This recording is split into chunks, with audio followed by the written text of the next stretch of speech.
Hello friends, நம்ம இன்றைக்கி ஈஸியான லஞ்ச் பாக்ஸ் ரெசிபி வெந்தய சாதம் எப்படி செய்கிறதுன்னு பார்க்கலாம். அதுக்கு ஒரு பாத்திரத்தில் 2.5 டம்ளர் அளவுக்கு அரிசி எடுத்து நல்லா கழுவி ஊற வச்சிடலாம். இப்போது அடுப்பில் ஒரு குக்கர் வச்சுட்டு அதில் 4 ஸ்பூன் அளவுக்கு ஆயில் ஆட் பண்ணியிருக்கேன். ஆயில் நல்லா ஹீட் ஆனோடனையும் அதில் 1 ஸ்பூன் அளவுக்கு வெந்தயம் ஆட் பண்ணிக்கலாம். வெந்தயம் நல்லா பொரிஞ்சோடனையும் அதில் 1 பச்சை மிளகா, 2 வெங்காயம் நறுக்குனது ஆட் பண்ணிக்கலாம். இப்போ வெங்காயத்தை நல்லா வதக்கி விட்டுறலாம். வெங்காயம் கொஞ்சம் நல்லா கோல்டன் ப்ரௌன் கலரில் ஆகணும். இப்போது வெங்காயம் நல்லா கோல்டன் ப்ரௌன் கலரில் ஆயிடுச்சு. இப்போது 1 டீஸ்பூன் அளவுக்கு இஞ்சி பூண்டு பேஸ்ட் ஆட் பண்ணிக்கலாம். இஞ்சி பூண்டு பேஸ்ட் ஆட் பண்ணி ஒரு 2 மினிட்ஸ் நல்லா ஃப்ரை பண்ணிடலாம்.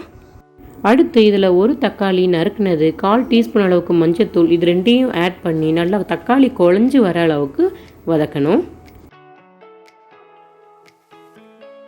தக்காளி நல்லா குழைவாக வெந்து வந்ததுக்கப்புறம் அதில் சாப்பாட்டுக்கு தேவையான அளவுக்கு தண்ணி ஆட் பண்ணிக்கலாம். நான் 2 டம்ளர் அளவுக்கு அரிசி எடுத்திருக்கேன். அதே டம்ளரில் 5 டம்ளர் அளவுக்கு தண்ணி ஆட் பண்ணிக்கிறேன்.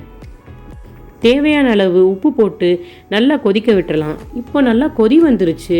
இந்த ஸ்டேஜில் நம்ம அரிசியை ஆட் பண்ணிடலாம். கடைசியாக கொஞ்சம் கொத்தமல்லி ஆட் பண்ணிடலாம்.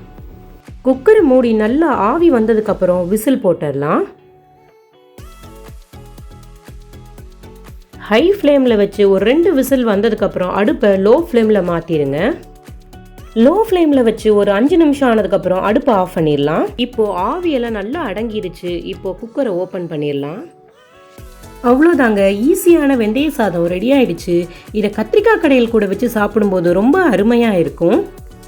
நம்மளோட பிஸியான மார்னிங்கில் நம்ம குழந்தைங்களுக்கு இந்த வெந்தய சாதத்தை டக்குன்னு லஞ்சுக்கு ரெடி பண்ணிடலாம். நீங்களும் இந்த ரெசிபியை வீட்டில் ட்ரை பண்ணி பாருங்கள். மறக்காமல் நம்ம சேனலுக்கு சப்ஸ்கிரைப் பண்ணுங்கள். அண்ட் தேங்க்ஸ் ஃபார் வாட்சிங்.